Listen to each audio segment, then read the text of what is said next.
पढ़ाई वढ़ाई करने की नहीं कि नहीं पढ़ाई करते, केमिस्ट्री मैन है, बोला हूँ ना आप लोग को। तो हम ना हमारे जो पिछली क्लास में हमने देखा था हीट एंड ट्रायल मेथड, मतलब समीकरणों को संतुलित करना।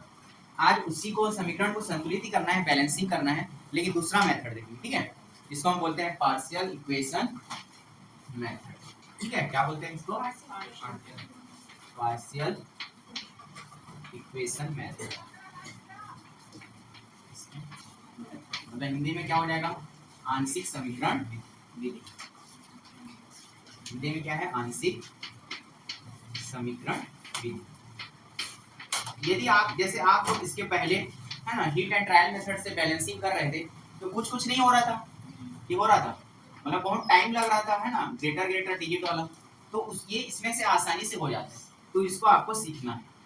ठीक है, ये सीखे तो सब आपको इजी लगेगा। जैसे सपोज एक रिएक्शन है हमारे पास H2S और HNO3 है ना, जो बना रहा है आपका NO बना रहा है और H2O बना रहा है और सल्फर बना रहा है। ठीक है, NO नाइट्रोजन है ना, NO को क्या बोलते हैं? NO H2O और S H2OS और HNO3। हाँ, इसका सबका नाम भी पता होना चाहिए, क्या क्या होता है नाम इसका? इसका हाइड्रोजन कार्बोनेट कि नाइट्रेट। हाइड्रोजन देखो NO3 को नाइट्रेट बोला जाता है और कार्बोनेट CO3 को बोला जाता है। ठीक है, इसको क्या बोला जाता है? नाइट्रेट। NO3 मतलब नाइट्रेट, और जो एलिमेंट होगा उसको जोड़ देना है। ये क्या होगा? Hydrogen sulphide. ये हाइड्रोजन है, S मतलब सल्फर, तो मेन वैल्यू नहीं लेता है ना, उसमें अलग अलग रहता है, उसका नेम है ना, IUPAC नामकरण होगा, देखेंगे फिर समझ में आएगा। तो अब ये नाइट्रोजन ऑक्सीजन है, ये हाइड्रोजन सल्फाइड और ये सल्फर है। यहाँ तक क्लियर? एलिमेंट्स को पहचान में आना चाहिए। अब देखो आपको ये जो रिएक्शन दिया हुआ है, इसको अलग अलग रिएक्शन में आपको क्या करना है? ब्रेक कर करके लिखना है, मतलब अलग अलग रिएक्शन बना के लिखना है। तो पहले आपको ये ध्यान देना है कि राइट साइड में जो ये बन रहे हैं, जो भी कंपाउंड बन रहे हैं, है ना, या मॉलिक्यूल बन रहे हैं, जैसे मान लो हमने पहले ले लिया सपोज NO को लिया, इसको लिया NO, मतलब इधर राइट साइड को पहले लेना। मैंने क्या लिया पहले? NO। समझ में आ रहा है? तो आप देखना है कि लेफ्ट हैंड साइड इसको हम क्या बोलते हैं? लेफ्ट हैंड साइड ठीक बोलते हैं, और पता है? हाँ, रिएक्टेंट्स या अभिकारक। तो अब इसमें और इसको क्या बोलते हैं? प्रोडक्ट या उत्पाद, है ना। अब देखना है कि ये जो NO है कौन से रिएक्टेंट से बना होगा, किसकी किसकी जरूरत पड़ी होगी, इन दोनों में से आपको चेक करना है। किन दोनों से बना होगा ये? नाइट्रोजन और ऑक्सीजन। नाइट्रोजन और ऑक्सीजन से बना है ना ये। तो नाइट्रोजन और ऑक्सीजन कौन से कंपाउंड में है? ये वाले में है। तो ये चलो हमने लिख दिया HNO3।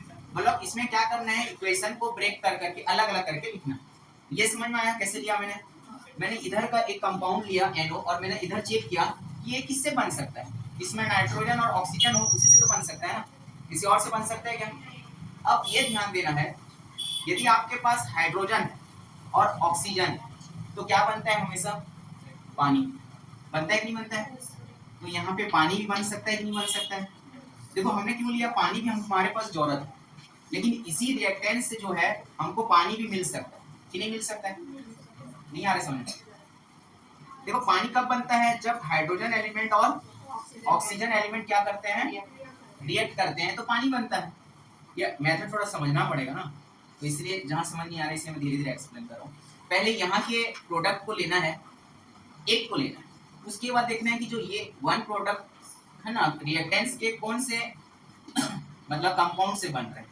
मतलब यहाँ पे नाइट्रोजन और ऑक्सीजन की जरूरत है हमको, नाइट्रोजन ऑक्सीजन से बना हुआ है, तो इसमें देखना है यहाँ भी नाइट्रोजन है और यहाँ भी ऑक्सीजन, तो ये वाला कंपाउंड हम ले सकते हैं। इसके बाद ये चेक करो देखो यहाँ हाइड्रोजन भी है और ऑक्सीजन, तो ये हमेशा क्या बनाते हैं? पानी। क्यों ले रहे हैं पानी हम? क्योंकि पानी भी हमको चाहिए ना। अब देखो इसको हम जैसे हीट एंड ट्रायल मेथड से है ना बैलेंसिंग करते हैं, वैसे ही बैलेंस करना है। अब देखो यहाँ पे हाइड्रोजन कितना है? उधर तो यहाँ पे 2 करना पड़ेगा कि नहीं करना पड़ेगा? और नाइट्रोजन कितना हुआ? तो यहाँ पे 2 करना पड़ेगा, हाँ या ना? अब यहाँ पे ऑक्सीजन कितना है? 6 है, और यहाँ पे कितना है? 2 और 1 3 है ना। तो एक्स्ट्रा हमारे पास कितना है? उसको एक्स्ट्रा में लिखना, उसको किस में लिखना? अभी एक्स्ट्रा में, मतलब 3 वो आपका एक्स्ट्रा है अभी। तो देखो ये बैलेंसिंग हुआ कि नहीं हुआ? अभी इसमें बैलेंस नहीं करना है सभी को, ऑक्सीजन को अलग अलग करके लिखना है। अब देखो हमको ऑक्सीजन इधर कितना है टोटल नंबर ऑफ 6, इधर कितना है 2 और ये 1 3, लेकिन हमको ऑक्सीजन कितना चाहिए, तो यहाँ पे 3 प्लस मतलब 3 को कर देंगे तो 6 बैलेंस हो जाएगा। यहाँ तक समझ में आया। अब देखो और कौन सा हमारा छूटा है कंपाउंड एस। एस किससे बन सकता है, तो ये पहला इक्वेशन ले लीजिए, ठीक है। ऐसे अलग अलग इक्वेशन में ब्रेक कर करके आपको क्या करना है, लिखना है। कौन सा H2, ये वाला, इसको भी ले रहे हैं ना, हाँ ये H2S को, ये वाला H2 को, ये तो दोनों एक साथ है ना, सिंगल सिंगल कैसे लूंगा, इसको लेना है तो एक साथ लेना है, जो अभी लेंगे। अब देखो हमको कौन सा एक छूट रहा है प्रोडक्ट एस, सल्फर किससे बनेगा, देखो इससे बनेगा कि नहीं बनेगा, तो हाइड्रोजन सल्फाइड से आपका क्या बना, सल्फर। और यहाँ पे देखो यदि हम हाइड्रोजन है और हमारे पास कितना एक्स्ट्रा ऑक्सीजन है, तो हम यदि हमारे पास हाइड्रोजन है तो यदि मैं ऑक्सीजन यहाँ पे ले लूं, क्या ले लूं, ऑक्सीजन ले लूं, जब इसको तो सल्फर और ये क्या बन जाएगा, है ना, एक सल्फर तो बन गया और क्या बन गया H2O। अब इसमें चेक करो कि ये बैलेंस है कि नहीं है, हाँ? इसमें ये वाला नहीं O3 नहीं लेंगे ना, बस मेरे को पानी बनाना है, अभी उसको बैलेंसिंग करेंगे ना, बस हमको वाटर बनाने के लिए एक ऑक्सीजन की जरूरत है ना, हमको अभी 3 नहीं लेना। इसको हमने क्या मान लिया, नंबर फर्स्ट इक्वेशन, इसको हमने सेकंड इक्वेशन लिया, यहाँ तक क्लियर। अब हमको देखो हमारे पास कितना एक्स्ट्रा ऑक्सीजन है, अब देखो हमारे पास NO भी आ गया, H2O भी आ गया और S भी आ गया, आया कि नहीं आया। लेकिन इस वाले में देखो हमारे पास कितना ऑक्सीजन है, एक्स्ट्रा 3 है ना, तो इक्वेशन नंबर 2 में 3 ऑक्सीजन से मल्टीप्लाई कर देंगे, किससे कर देंगे, 3 ऑक्सीजन से मल्टीप्लाई कर देंगे, ठीक है। तो इस पूरे इक्वेशन में किससे मल्टीप्लाई करोगे, 3 से। क्यों 3 कैसे कर रहे हैं, क्योंकि 3 हमारे पास एक्स्ट्रा ऑक्सीजन कहाँ, नहीं ये तो अलग है ना, इसके लिए नहीं थोड़ी ले रहा हूँ, ये बैलेंसिंग के लिए लेना, ये अलग है। ये इक्वेशन फर्स्ट आपका, सेकंड इसमें वहां से ऑक्सीजन को नहीं ले रहा मैं, पानी, इसको पानी बनाने के लिए ऑक्सीजन ले रहा हूँ अपने से, ठीक है, वहां से एक नहीं ले रहा, ठीक है। अब देखो 3 का मल्टीप्लाई करूंगा यहाँ, ठीक है, 3 का मल्टीप्लाई करूंगा तो ये 3H2S होगा और ये 3O होगा और ये कितना हो जाएगा 3S और ये कितना हो जाएगा 3H2O। यहाँ तक समझ में आया। अब देखो हमारे जो लेफ्ट साइड में 3O है और इक्वेशन फर्स्ट में भी 3O है, ये दोनों कटेगा, ये दोनों का साइन इक्वल है, तो 3O और ये O आपका क्या हो जाएगा, कैंसिल हो जाएगा, और इन दोनों इक्वेशन को आप क्या कर दोगे, ऐड कर दोगे, ठीक है। ऐड करेंगे तो क्या मिलेगा, देखो H2S कितना है हमारे पास, 3H2S है, उसके बाद इधर वाले लेफ्ट में क्या क्या बच रहा है, ये बच रहा है, उसके बाद 2HNO3 टेंस टू क्या क्या बन रहा है, देखो 2NO बन रहा है, हाँ कि ना। और उसके बाद क्या है हमारे पास, पानी। तो फर्स्ट इक्वेशन में पानी 1 है और सेकंड में 3 है, टोटल कितना हो जाएगा, 4 हो जाएगा, 4H2O और सल्फाइड कितना, ये सल्फर कितना है 3S है ना, यहाँ समझ में आया। ये बैलेंसिंग हो गया, हुआ कि नहीं हुआ एक बार चेक कर लेते हैं। हाइड्रोजन कितना है इधर, 3 2 6 और ये 2 8, हाँ कि ना, इधर 8 है कि नहीं है, राइट साइड में मतलब है ना, प्रोडक्ट में है। उसके बाद सल्फर देखो इधर कितना है, उधर है कि नहीं है, उसके बाद S हो गया, H हो गया, N देखो कितना है इधर 2 है ना, इधर है ना 2, बैलेंस है। ऑक्सीजन चेक करो 2 और 3 कितना हो गया 6 और ये 2 और ये 4 6 हुआ। तो ये आपका मेथड इस है ना, इससे आपका देखो आ गया, ये आपका आंसर हो गया बैलेंसिंग। प्लस करने से देखो ये सेम सेम नंबर है, हाँ ये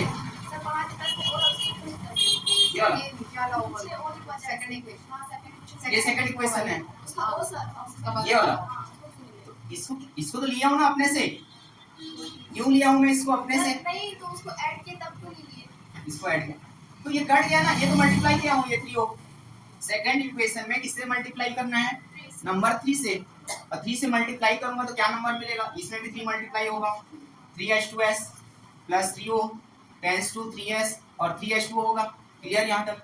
अब देखो फर्स्ट इक्वेशन और सेकंड इक्वेशन में है ना, देखो ये ऑक्सीजन और यहाँ पे ऑक्सीजन सेम है, कटेगा कि नहीं कटेगा? क्योंकि देखो सेम सेम नंबर होता है और साइन सेम है। या इसको इधर भी ले आओ, देखो आप लोग अरेंज करके लिखते हो कि नहीं लिखते हो नंबरों को, तो उसी प्रकार ऑक्सीजन को ऑक्सीजन के साथ ही लिखोगे ना। तो ये राइट में है, इधर आएगा तो ये माइनस में कन्वर्ट होगा कि नहीं होगा? तो माइनस में कन्वर्ट होगा तो 3 वो माइनस 3 वो कैंसिल होगा कि नहीं होगा? इसलिए इसको मैंने काटा है। और देखो हमको लेफ्ट में जो रिएक्टेंट्स है वही रिएक्टेंट्स लिखना है, इसकी ऑर्डर नहीं लिखना। और राइट में जो प्रोडक्ट है वही प्रोडक्ट ही लिखना है, इसके अलावा कोई दूसरा नहीं लिखना है। लेकिन आपको बैलेंसिंग आपका चेक करना है सही आ रहा है कि नहीं यार। ये जो इक्वेशन बनाया हूँ बस 2 नहीं, मोर देन 2 3 4 कितना ही बना सकते हैं। समझ में आ रहा है? बट आपको थोड़ा सा समझना पड़ेगा। सर जब तक बैलेंस नहीं होगा ऐसे इक्वेशन हाँ, बनाते रहें। इक्वेशन बनाते बनाते करते रहें। तो फर्स्ट ऑफ ऑल क्या करना है, इधर देखिए ना, सेकंड एक और एग्जांपल देख लेते हैं पार्शियल इक्वेशन मेथड का। जैसे हमारे पास कॉपर और है ना H2SO4 है, इसको हम क्या बोलते हैं? H2SO4 को जो बनाता है कॉपर सल्फेट है ना, SO2 और H2O।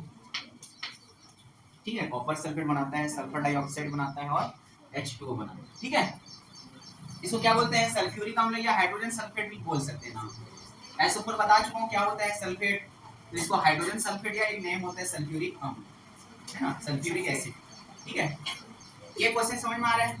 अब मैंने पहला आपका प्रोसेस क्या बताया था कि अलग अलग इक्वेशन आपको ब्रेक करना है, बनाना है, क्रिएट करना है ना। तो देखो इसमें से कोई सा भी कंपाउंड ले लो, कौन सा कंपाउंड लोगे? सपोज कॉपर सल्फेट का लेना चाह रहे हो, तो कॉपर सल्फेट यदि लेना चाह रहे हो तो ये दोनों को एक साथ लेना पड़ेगा। देखो कॉपर, चलो आप बता रहे हो, पूछ रहा हूँ मैं बता रहा हूँ जैसे आपने पहले किस कंपाउंड को लेना चाहा?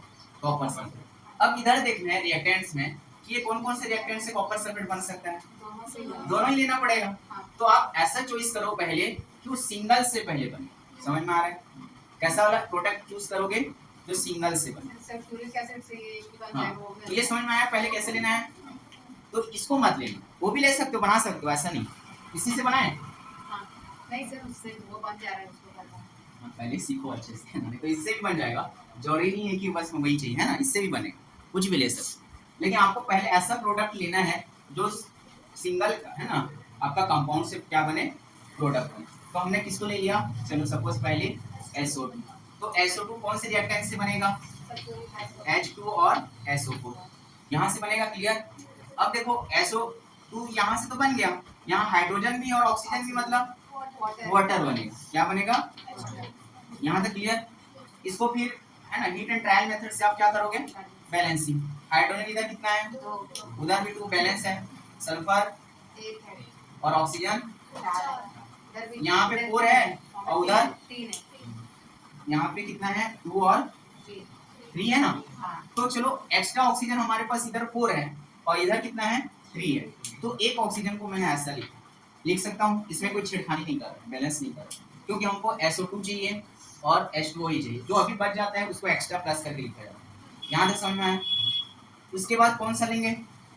कॉपर सल्फेट को लेंगे। तो कॉपर सल्फेट को लेंगे, ये किससे किससे बनेगा?